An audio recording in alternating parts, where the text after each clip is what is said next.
Buy my soda, said the moose diarrhea salesman.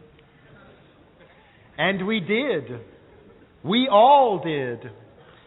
But when we brought it home and opened it, it was not what we thought we were getting. And instead of searching for something better, we settle for searching for another moose diarrhea salesman. We've designed and built our infrastructure for transport, electricity, and farming to suit oil, coal, and gas. Changing to different energy sources will require us to redesign cities, manufacturing processes, healthcare, and more. We'll also have to rethink some of our cultural values. None of our global problems can be tackled in isolation, and many cannot be fully solved. We have to prepare for business as unusual. Our best goal is resilience, the ability to absorb shocks and keep going. If we do nothing, we still get to a post-carbon future, but it will be bleak. If we plan the transition, we can have a world that supports robust communities of healthy, creative people and ecosystems with millions of other species. One way or the other, we're in for the ride of a lifetime. Good evening, ladies and gentlemen. Ben McLeish of the Zeitgeist Movement here. It is June the 20th, 2012. Only a few more months until the end of the world. Oh, yeah, sure. Yes, anyway, sorry, let me gather my thoughts here. We're doing this show live today. Should be very exciting.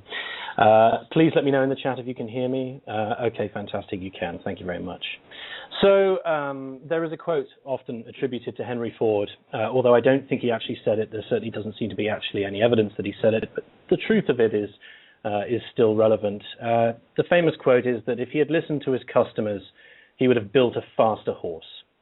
Perhaps on a macro level, as the so-called customers of a society, we have been asking for upgrades to the wrong system. Having run its course, this movement, the Zeitgeist Movement, advocates an economy which in fact economizes our resources that we have on this planet, whether they be mineral, whether they be solar, wind, tidal, whether they be timber, any of those things, and deliberately improves our way of life far more greatly than our present system does. Presently, we service the problems that we can earn from, never really solving a problem unless it's profitable. We are unprepared for environmental catastrophes, as we see time and again, and fear the end of economic growth and fear change itself.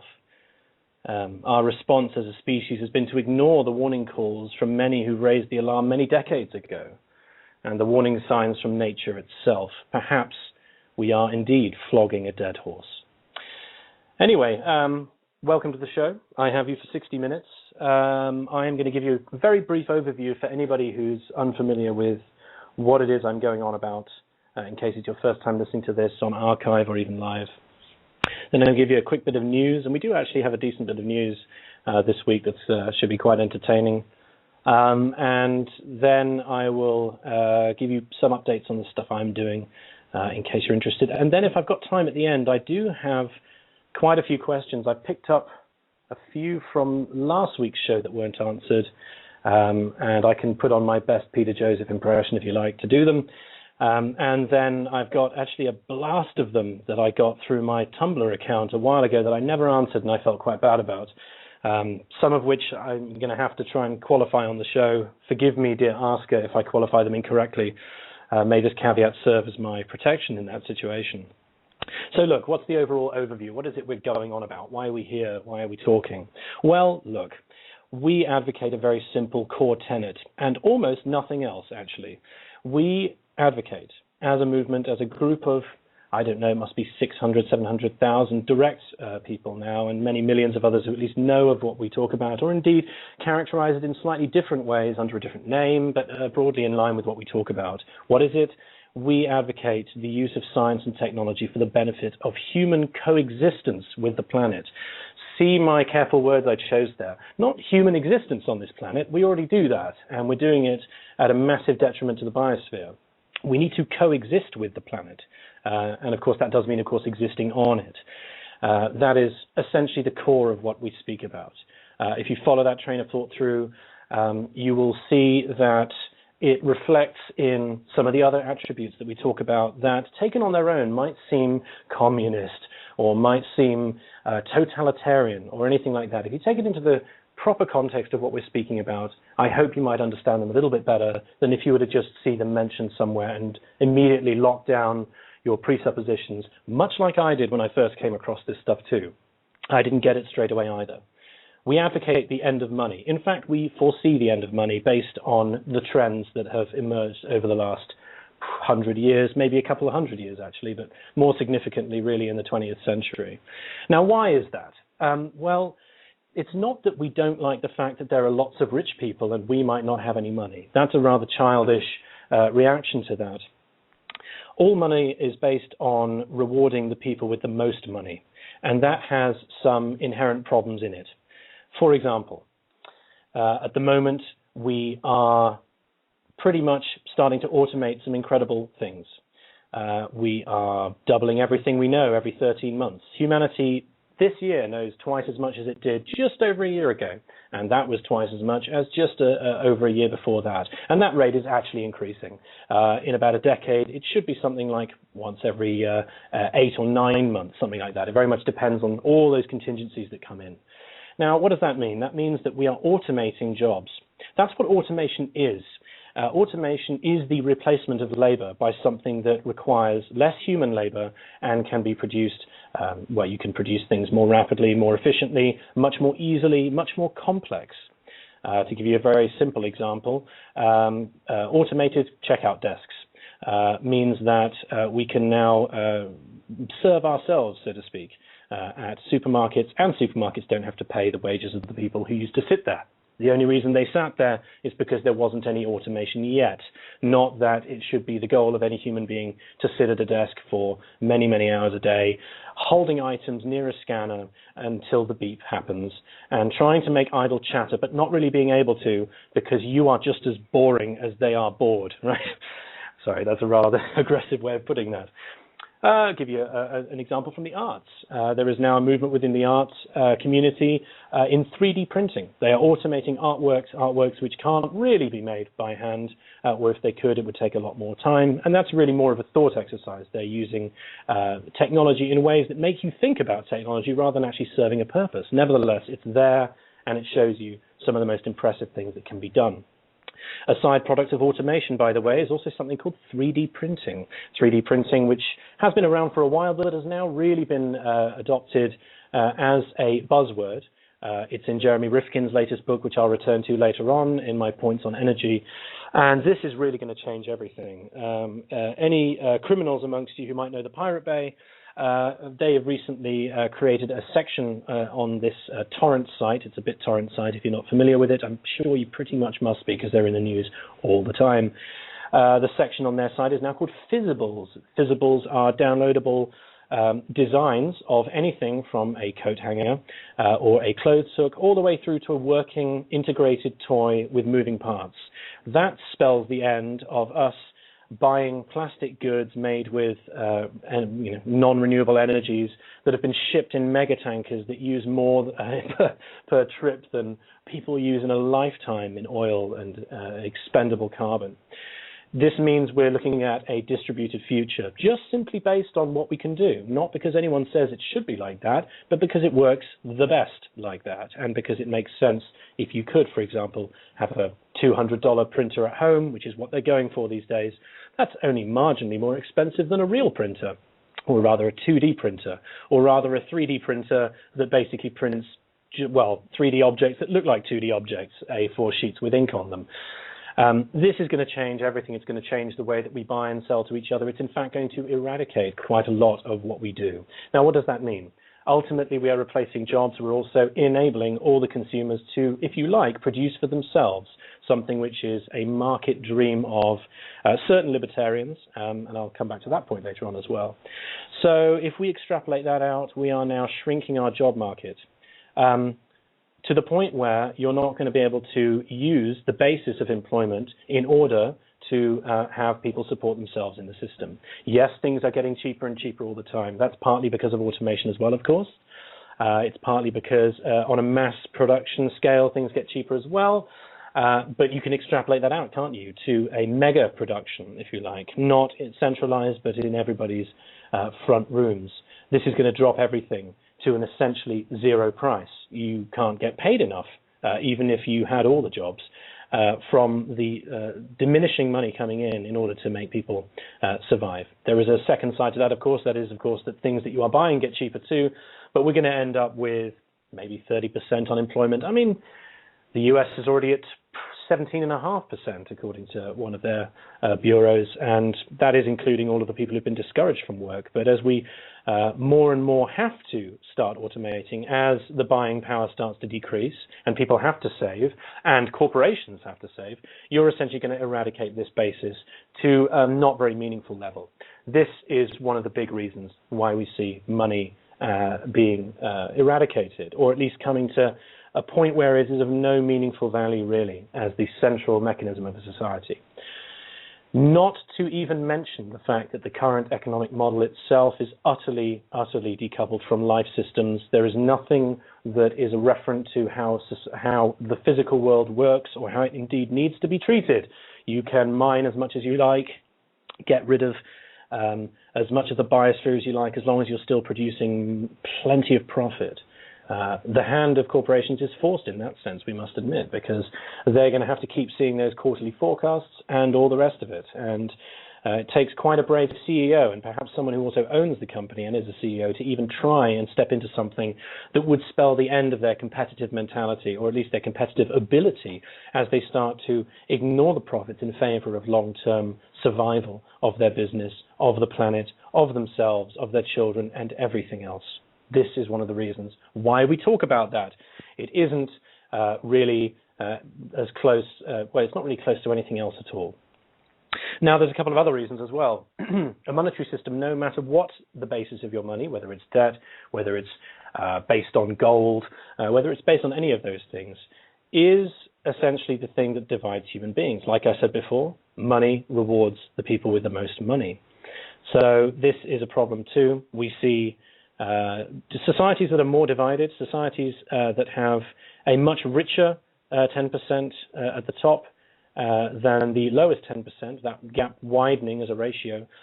We see a huge increase in almost every negative social attribute that you care to imagine, everything from infant mortality, drug abuse, prison terms, prison size, as in the size of the population.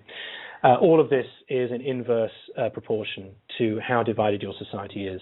Consequently, you are asking for crime if you are asking for a more divided society. It's very hard to argue against that, I would think. Nevertheless, some people try, and it's very, very entertaining, were it not so very tragic. Now, there's a couple of other reasons as well. Since we are talking about sort of quarterly profits, we are, of course, based on cyclical consumption. In fact, we're based on consumption completely. And I've made this point before on this show. Consumption used to mean tuberculosis. And it's very much a sickness in the most abstract sense if we are over-consuming. There's, of course, nothing wrong with human beings consuming something. We need food. We do indeed need technology. It does bring us closer to others. Most of the people who might be listening to me now might know me from things like Facebook. We might meet many, many times a day and yet be anywhere around the world. In fact, I regularly, on a day-to-day basis, it's not surprising for me to speak to people from South America, to speak to people in Australia, America, and even just down the street as well. This is something that we don't want to give up. This is something we want to make sure we can keep. And, of course, all of that runs on energy, doesn't it? Again, energy will be my final point on this. Cyclical consumption is a problem, however, when you consider the fact that companies need an income every year. They need to be able to forecast it quarterly and half-yearly and even monthly. So how does that affect the products that are produced? Well, in two very important ways. One is, of course, that they're going to have to make sure that there's enough of a market, given that even the market out there it is actually limited, if you like, because there are a limited number of people, even though there are so many of them. They're going to have to make sure that you regularly come back and spend again. And hopefully, having sold to you once, it's much easier to remind you of that lovely process by which you purchased whatever it was. And they're going to have to make sure that it breaks down, whatever it was, in time for you to buy another one. There are stories of the exact calibration of products to break down to within a couple of months. I am still undecided, but mostly because I haven't read too much of the actual stories that are referenced in this. I'm completely on the sidelines at the moment as to whether it's really true that after your warranty expires, it is extremely likely that within a month or so it'll break. That could be a confirmation bias. However, it does happen, and we do hear about it a lot, and I'm sure you have your own stories yourself. Either way, televisions used to last a little bit longer than they do now. Now they don't last very long at all. And indeed, the flurry of widescreen adoption has been really something that everyone has jumped on. So we have products built to break down. Sometimes they're not deliberately built to break down. Let's just give the industry some credit for a change. But they will break down anyway because, of course, to compete with other companies, you have to make yours cheaper. And to do that, you have to shave off every possible way that you can produce that product using inferior resources, rushing the process, cutting down on quality assessment, and all the other programs that exist to judge the product. And indeed, there's all kinds of other bits to that as well. So that's a problem too. We are burning through our resources very, very quickly, very frighteningly quickly. And I do not need to remind anybody listening to this that almost everything is made of oil. Whether directly, plastics, soaps, or things like drugs or agricultural sprays, all the way through to the sort of more abstract ones. For example, there's a wonderful film called The Age of Stupid that I had the pleasure of watching last night that shows you people moving potatoes by truck, by lorry, from France into Italy to be washed and pulped into a mash, and then to be driven back again. Even though the oil that runs that lorry isn't directly being used to actually manufacture that product, to say nothing of all the systems in that factory that are going to be mashing those potatoes. It's cheaper in Italy, hence we will happily burn the fossil fuels to get that cheapness going. Hence we see that things are starting to link together. We are building, if you like, or using unnecessary roads which also require oil, in unnecessary tankers, unnecessary lorries, for unnecessary processes, and we could still actually have the same if we didn't have to rely on having to be the cheapest and make the most profit. So that's a general overview of that. Now, there is two more points to that. A monetary society, or indeed a society even without money but not with the right value system, can be extremely competitive in the wrong kind of competition. What do I mean by the wrong kind of competition? I mean the kind of competition that glories in the failure of others. The kind of competition that is destructive and wasteful. Let's not forget that since everybody has to earn a living, we see a massive duplication of products where we might not actually need it. Sure, a variance of products, a nice choice is not a problem, but the kind of choice we have now can fill stadiums with crap, and we don't need it. So we come back to efficiency even in that competitive mentality. So we advocate cooperation. In fact, cooperation is why corporations have more than one employee. That's why they have structures. That's one of the reasons they have structures. Human beings do work together, but at the moment they're working together against each other. It's very simple. We want to have the whole world come together to work together. And the wonderful thing is it's already happening and has been happening for quite a few years, but only in very minor ways, only in ways that can be asserted without too much monetary backing, if you like. The open source society, the open source software, if you like, foundation, is a prime example of this.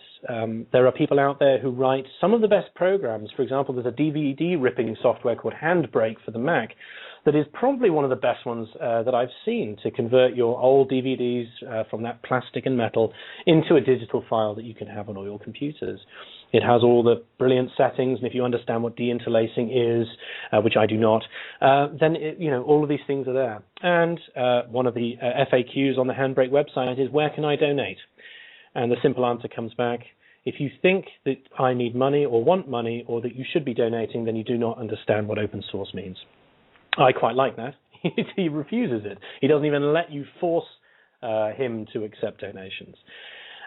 Is it possible that that's rising? Certainly with those physibles that I was speaking about, the 3D printing, those are free files, that's free design. These are things that are growing. And finally, the overriding point to which I have been forced to already allude is energy. As explained in the opening by a gentleman from the Post-Carbon Institute, there's no doubt that oil is running out. It was always running out because it doesn't replenish at the speed that we use it. It took over from coal because it was much better and more efficient, and was more efficient in the sense of the energy that you can get per calorie from it. Although, of course, we're still using a lot of it. In fact, China's using half of the world's coal to build the products that are then shipped over with oil. You can see my point. I'm not going to ram this home too much. The end of the oil age means everything, and it actually means way more than what we normally say. Some people think, well, we can leave everything as it is and just simply switch to the new energies. Well, okay, aside from the fact that the new energies aren't going to be able to cover the energy consumption we have at the moment, a point at which is a secondary point to this, new energies work in a different way. The old energies, coal, oil, all the rest of it, the sort of first, the second industrial revolution, hydrocarbons, worked quite well with top-down mega corporations. Somebody needed a vast amount of capital to build a railroad in order to really finance, to begin with, the upstart of the coal and the oil industries, and to then sell it at sort of mass consumer prices so that people could actually buy it. That worked well then. Now, what's the deal with things like solar and wind and tidal? Maybe not tidal so much, because that is essentially geographically limited. You've got to put it somewhere, and it's usually, you can't put it in the middle of some land, can you? But things like solar and wind, forgive me, these are distributed by nature. These come from everywhere. Yes, they are on a timer. You can look into space-based solar power if you want. Doug Millett mentions that in his book, Turning Point. But the wonderful thing is, and we've seen this with Germany particularly, and also, I must say, Switzerland, parts of Austria, parts of France, not so much though, really Germany is the leader of this. It's by nature distributed amongst the actual consumers. The point of harvesting is actually also the house that it would be supplying. Or, if you put something called a smart grid in, it's a way of, if you like, selling back to the grid the spare energy that you might have. And what's very interesting there is that it's actually now economically interesting to use less energy, not more, and simply pay whatever it is, the way that we do it with water in the UK. We have a flat water bill every year. That's it. It's just that much, this many pounds for water this year. Good luck. And you could leave the tap running the whole time. Well, if you've got things like solar and you do have the ability to sell it back to the grid, well, then using less and harvesting more is, of course, a wonderful thing, isn't it? That ultimately is not going to form any long-term viability, by the way, to support the existing market system. The point being, a distributed energy network does not work very well with a top-down model. That's a very key point, and one that I only realized very, very recently when I was reading Jeremy Rifkin's new book, The Third Industrial Revolution. I would highly recommend this book to you. I would highly recommend to you, if you're into it, reading it as an ebook, actually. It's one of the first ebooks I bought. And the nice thing is you can highlight and make notes, then you can search the notes, and I can read them live on air and sound clever. The point is rammed home. Not only is the existing model causing the end of the existing model, but the future model doesn't even work well if you were to assert the logic of the existing model on it. So look, I'm already at half an hour, and I've only just described what we're talking about. I do apologize. Please feel free to edit this and put it up on YouTube as a 10-minute thing if you like. So look, some news. First off, there's an international meeting tonight on the new TeamSpeak server. It's 11 p.m. UK time. That's 1 hour after the end of this show at 10. And that'll be a good place to come and hear all the latest news, latest questions, all the rest of that, as the sort of international teams gather together and compare notes on the last week or so. And yep, that'll be hosted, as far as I know, by Gilbert. He at least told me about it.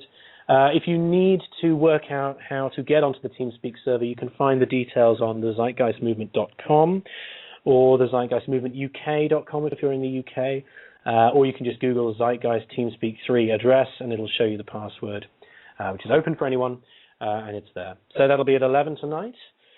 By far the most interesting piece in the last week has been an article over here in the UK from the Daily Telegraph, which is one of the big four broadsheets, which discusses the elusive case of a gentleman, I don't know how old he is, called Forest Boy. This is a boy who disappeared and reappeared in front of the authorities, having lived in a forest, and he claimed he'd been living there for 5 years. It turns out it's actually only been a few months. I think offhand it's something like 8 or 9 months. But here's a very interesting piece by Damien McElroy, another Scottish, one of my Scottish brethren, I'm sure. The article is entitled, I'm already laughing, Forest Boy Inspired by Zeitgeist Movement.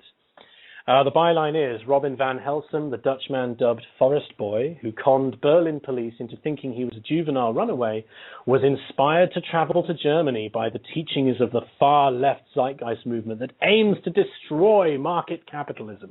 Can you already see, even if you are new to this concept, that this immediately jars with what I've just tried to describe to you in far too few words? Well, Damien begins. Mr. Van Helsum, who turned up at the Berlin police station last November, claiming that he had lived with his father in the woods until the older man died. At the time, psychologists speculated that the disturbed youth who spoke only English and claimed to be 17 had taken inspiration from the plot of the 2011 movie Hannah. But friends in his native Hengelo, on the Dutch border with Germany, have revealed that he has been obsessed with the radical Zeitgeist movement founded by Berlin filmmaker before his disappearance from the town. I'm just going to stop there. The man who made the Zeitgeist film series, the second and third of which inspired our movement, his name is Peter Joseph, if I seem to remember correctly, and he is not from Germany. I don't even know if he's been to Germany. Maybe he has, but he's certainly never been Berlin-based. So even though it's a minor point, it's already a problem to see this kind of happening. So he carries on. The German-based alternative action movement, whatever that means, was popularized with a series of films critical of market capitalism. Shot between 2007 and last year, a series of 4 films inspired a political movement that holds future generations will view Christianity as a fraud and embrace sustainable ecological policies as the basis of the economy. Well, he got one thing right, didn't he? He got the very last moment right. Yes, we're talking about ecological policies as the basis of the economy. However, let's track back. All right, alternative action movement. He's also called us the far left. The far left is to do with killing people. And the far left is extremism, is terrorism, is classicide, is all of those things that we deride and decry and do not want to embrace. The whole point of having a global society is to make it non-violent. Anything else is not a society at all. There are a couple of other bits that I should point out here too. Before you start rampantly Googling, no, there are not 4 films, not yet. There are, in fact, of course, 3, 2 of which actually deal with directly what our solutions employ. The first one being very much about problems and trying to mesh and knit together various angles about what it means to live in a society that is secretive, dangerous, divisive, and all the rest of it.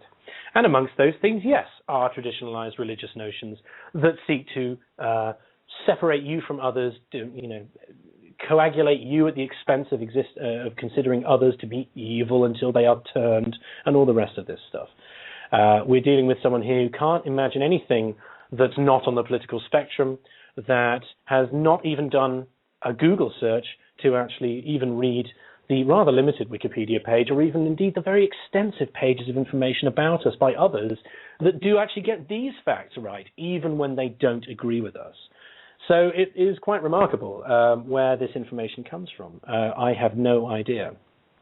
I can only speculate, in fact, and this is only a speculation, I must caveat that the idea that this was somehow founded in Germany, which he actually then goes on to suggest, and that it's, Berlin filmmaker Peter Joseph, is to somehow smuggle in ideas of national socialism. I don't know that, but I can't see a rational way that he could have possibly come up with this particular angle or these facts. They are, in fact, completely invented, and you can actually prove that, even if you were to suggest that all of our tenets are actually a big lie, and that we're really, about controlling the planet and having everyone, as Peter puts it, on leather leashes while we force you to listen to terrible music and control your money supply and all the rest of it. Even if you were to take all that in, still these facts are completely untrue. You can still see that.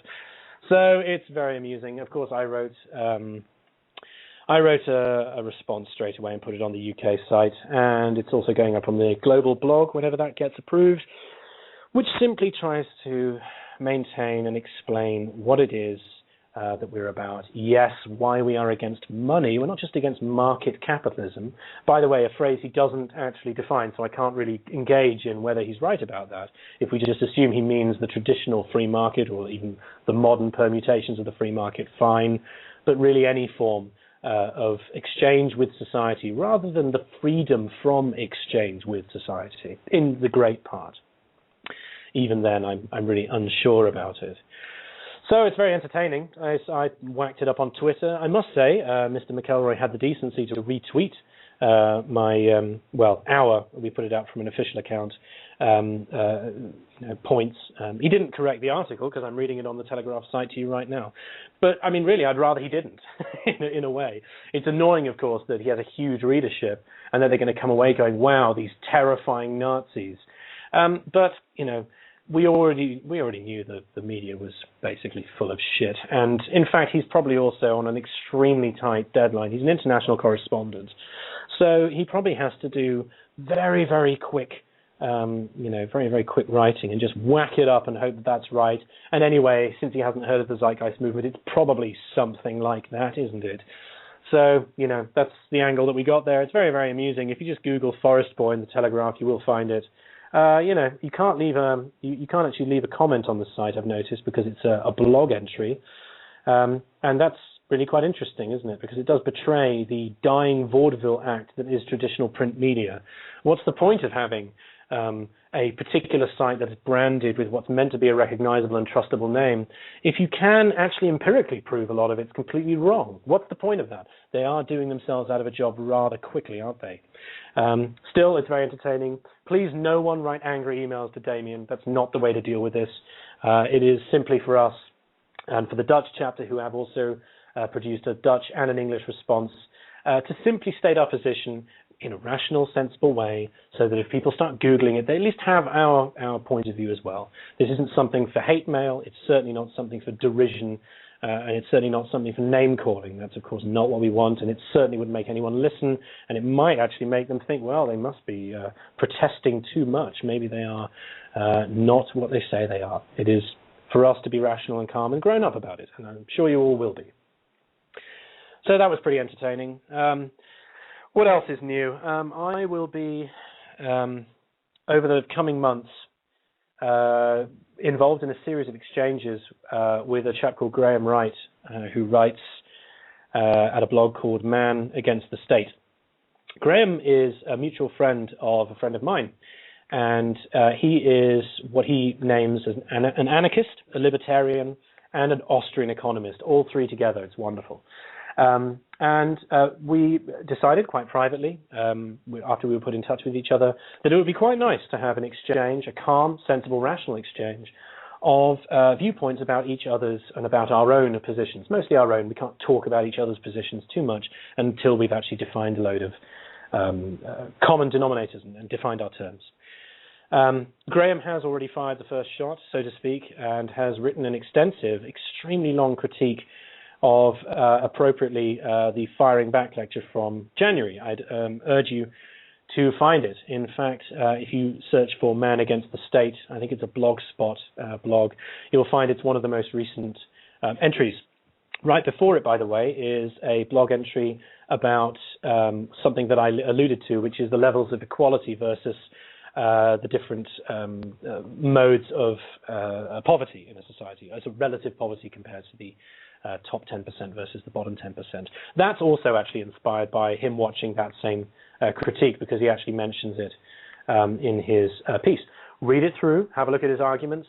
I can see that a lot of his arguments are fair, because they're fair in the sense that in my lecture I didn't define my terms correctly. I will do that, and then of course I will fire back at him, very friendly of course, and then he will come back with more and maybe state his position on a few things. Indeed, in my return, I will of course be calling into question the idea of a true free market, the idea of Ludwig van Mises' work. I'm burning through that at the moment, and it's absolutely fascinating to see just how close-minded that gent was. He was open-minded about a lot of things, but there are some things that you notice. He does well, without getting into this too much, he does name call anybody who's anti-capitalistic. He just decides that they're either poor and they hate the fact that they're poor and that they've failed.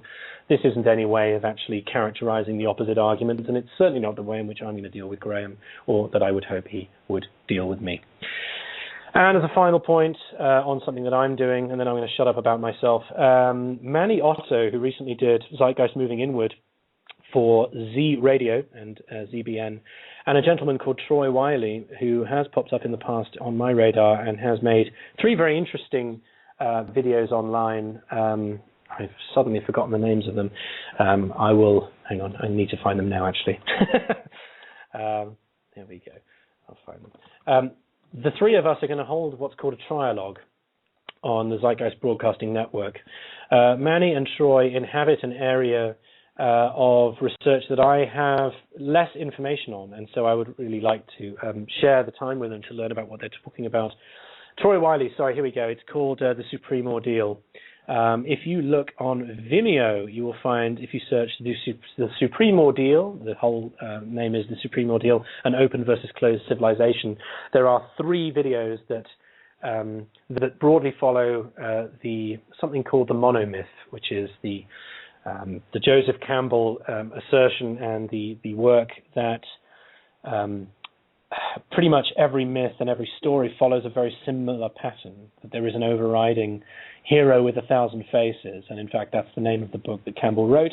It was also the main inspiration for Star Wars, and for, of course, indirectly many other things, and it describes many other things too.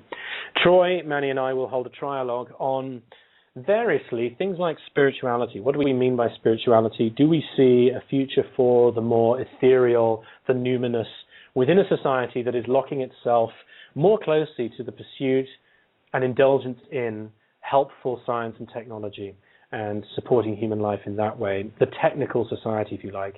Where does spirituality fit in? What forms of this more numinous thinking exist out there that might actually be useful and might actually have a ground reference in the natural world and in the way that we might think about each other and all the rest of it?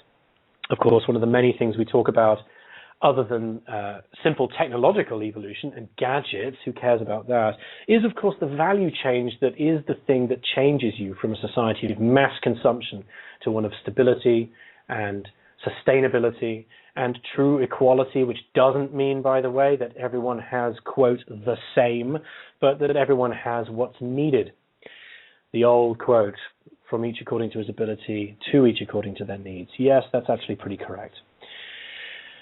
So yes, Manny and Troy and I will be doing that, and that will be a video show. So I've got to start stopping my nervous tics when I'm speaking to all of you, knowing that you can't see me. So yes, that'll be very nice, and I've spoken to both of them. They're very lovely people, and it's always good to get extra people in who are coming from new angles that expand a little bit our frame of reference, so we can explain this information to people who may be coming from very different places and who may feel a real sort of affinity with what they call the spiritual, what they believe is the religious, and what they might think is the numinous, to incorporate those sort of human feelings as well, because of course we do have human feelings. They are, of course, completely real.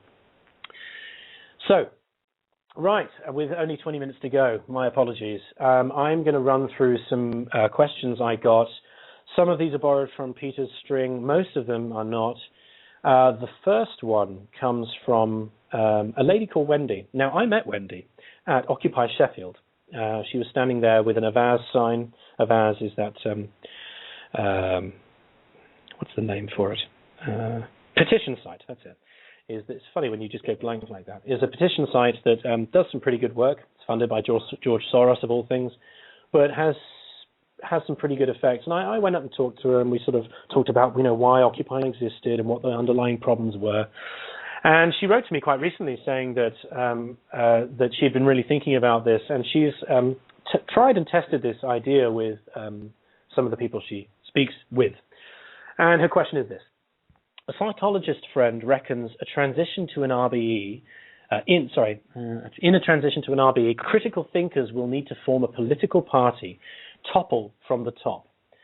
Now, it does. I should have proofread this question. I'll read it the way it's written. Big Vix understands that the theory is unpolitical, but reckons it's necessary to get into a leadership position in order to catalyze an uncorrupted transition. I don't enjoy politics and economics, but if there is nobody worth voting for, Green Party, maybe a little one issue, are we not, as an empathetic critical thinker, supposed to step up to the plate and lead from the front? It would need to be a balanced group of people, good eggs, and every level of expertise, including psychologists. None of us want to, but maybe that's what we ought to do. This is a question, of course, that's come up quite a lot. In fact, quite a few people have tried this. There's a gentleman called Scott who actually ran under the TVP banner pretty much as a political party. And it's similar to what that group in Berlin, the real group in Berlin, the molecularists actually refer to, where they talk about a sort of a politics based on, not technocratic, but on real experts in every single field. Now, the problem that I personally have with this is that the system of politics, the system itself is the problem. And like I've alluded to before, it's a top-down model. What we're aiming for is a distributed model. It's very hard for me to add together the idea of becoming a political party and seeking power, and of course having to find funds to fund advertising campaigns, not to mention the sort of incredible smear campaigns that you would see. I mean, the smear campaigns you see now in the US presidential election, in the UK elections, Australian elections, all of it, that would be magnified 100-fold if you're talking about the complete redesign of the world system. I just find it to be quite unlikely that having gained financial backers in order to fend off against that and do your advertising and do your driving around and organizing rallies and booking venues and everything that goes into that, that you would then not automatically be beholden to the biggest and most, if you like, generous of your corporate backers once you're in office. This is the problem that we see now. In fact, there was a story today. At the moment, we're busy downsizing the healthcare system in the UK. By downsizing, I mean corporatizing it. Don't worry, the numbers will go up, but the healthcare will go down. The Labour guys say, well, if we had been in power, so that was the Conservatives who've done this, who are now presiding, if you like, although it is a mixed party at the moment. If Labour were in power, we would not have done that. But of course, if they were in power, they would have to do it, wouldn't they? Because the pressure is coming from the international financial collapse that has led to the bailouts, that has led to the downsizing, and everything else. If it wasn't this guy, it would be the sock puppet on the right doing it instead. I do understand her point, and I'm not trying to deride it. It would be lovely, wouldn't it, if we could somehow for free vote for, with literally no strings attached, the kind of party that would set about organizing this. But that's a tacit admission, isn't it, that it is something that we actually have to work together, and it is something we have to coordinate. Last week's show, Peter mentioned the planned economy, central planning. Okay, central planning is a phrase that itself has actually been co-opted, hasn't it, already, from the sort of old communist era, where it's this idea that some centralized big brother is the only way that you can get anything. And as Stefan Molyneux, another libertarian, puts it, you're going to have to beg Hal for your bowl of gruel and all this stupidity. We're talking about central planning very much like the system that I'm speaking to you now is centrally planned. Blog Talk Radio is centrally planned. The chips that run the software are centrally planned. The car that drives you to your work is centrally planned. It's not just a bunch of shit thrown together and may the strongest part win. May the best wheel be the one left. If 3 out of 4 wheels go, you're crashing, aren't you? This is the kind of central planning we're talking about. We're talking about that. And I do think that, in answer to Wendy's question, and then I'll stop rambling, I think this pressure of change is actually going to come not from the political spectrum at all. I think actually the political spectrum will be the very last thing to react. It is a reactive and conservative, literally, system. It is there to keep things the same. It'll be the people who are designing 3D printers to be so cheap that they can actually be implemented with ordinary people's lives that will undermine and change the direction of human history in that sense. Not just the 3D printers. The people, I heard a fantastic story recently. I got this from our former UK coordinator, Simon, that I think it's the transition movement or the Earthships movement, recently ran a plane across a large portion of the south coast of England, sort of an area where people were living, in order to judge what roofs would be best with solar panels, the south-facing roof and all the rest of it. It's those kinds of people that are really doing the groundwork already, and they should be supported. As much as we talk about holistic change and a global view, and that's all true, it will also assert itself and has already asserted itself on the local level, on the level in which people have to do something now. And even though it's highly lo-fi and piecemeal, the logical behaviors that are entailed when people get involved in projects like that are very infectious when people see how fun they are and how interesting they are and how liberating they can be. And down to even things like there's a supermarket called the People's Supermarket in London that sells misshapen vegetables. Vegetables that look like penises, for example, if you like, but vegetables that don't look normal to you because of this idea of a vegetable that you've been sold. Only the straightest carrots, only the most perfectly curved bananas, and all the rest of it. The People's Supermarket is extremely cheap. And it calls into question, even though you're still exchanging money for the food, it calls into question why these things are so expensive when a singular guy can make it cheaper, and why it is that I seem to want things that look a certain way when really by the time I've eaten it, it's going to look a way that if it were like that before I bought it, I would not want to buy it at all. So these are the people that are going to be forcing the change, I think. Okay, number 2, and I really promised to answer him.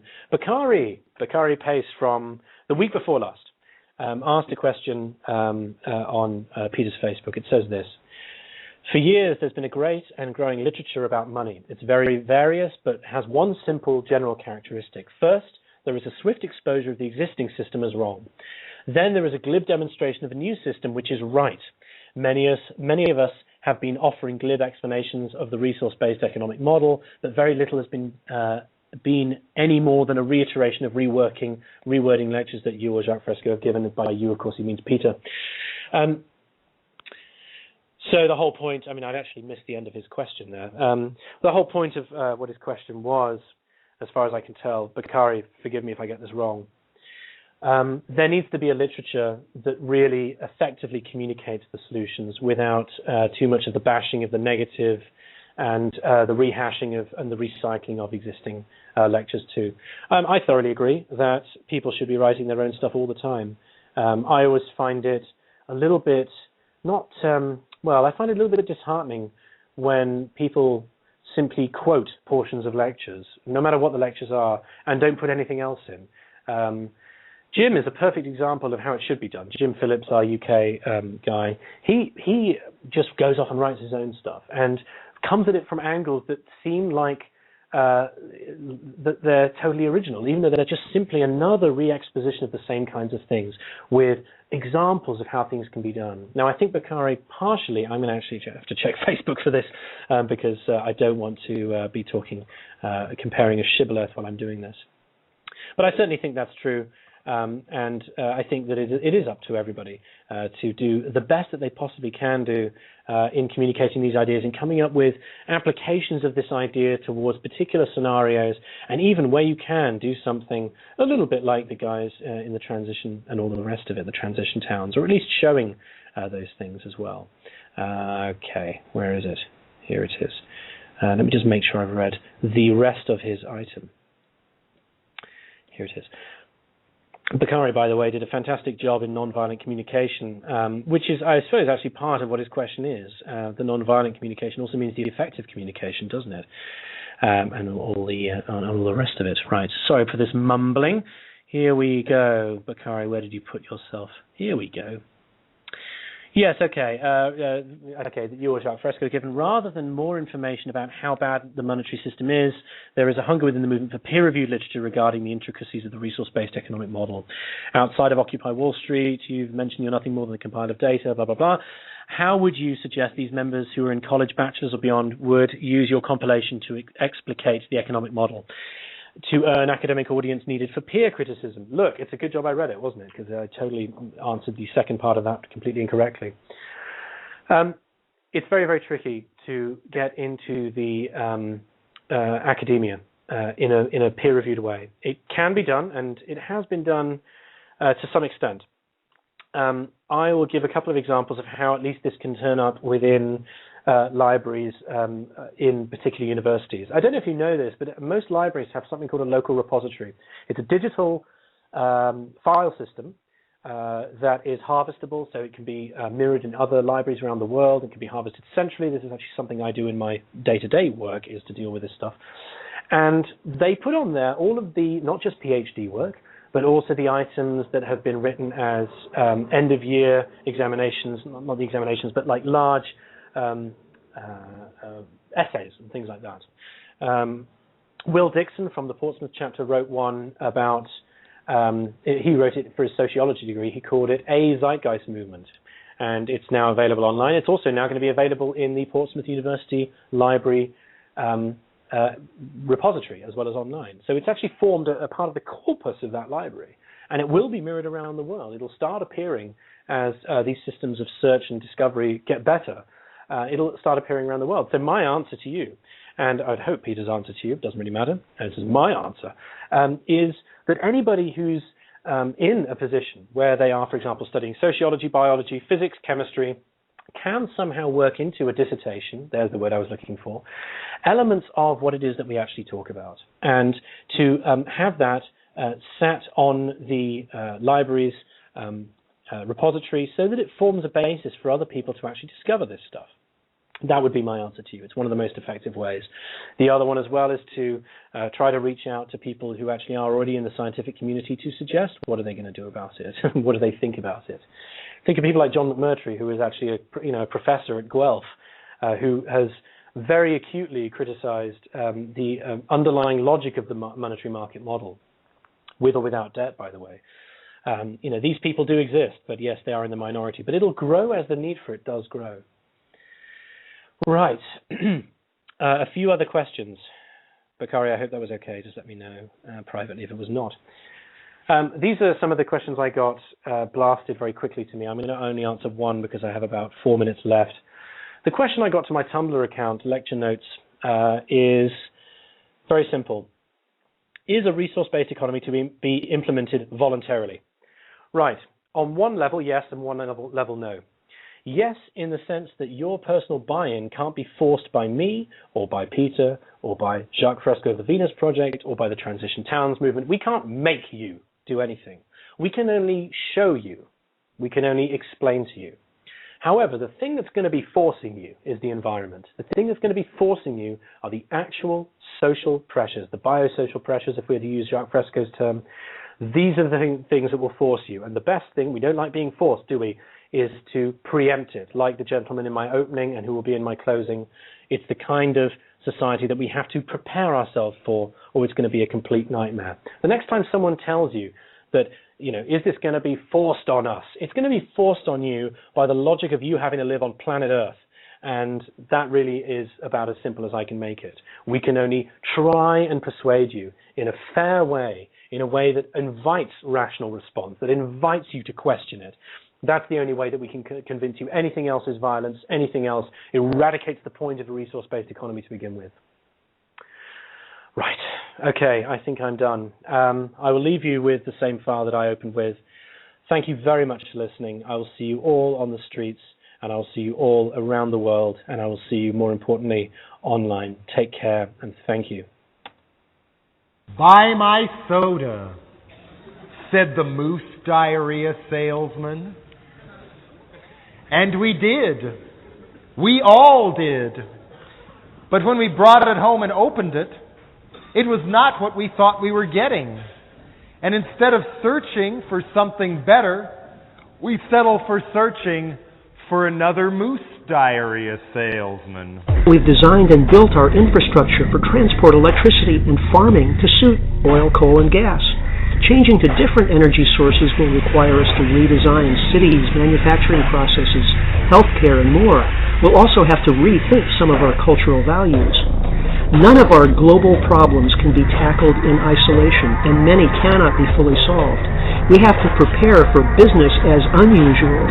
Our best goal is resilience, the ability to absorb shocks and keep going. If we do nothing, we still get to a post-carbon future, but it will be bleak. If we plan the transition, we can have a world that supports robust communities of healthy, creative people and ecosystems with millions of other species.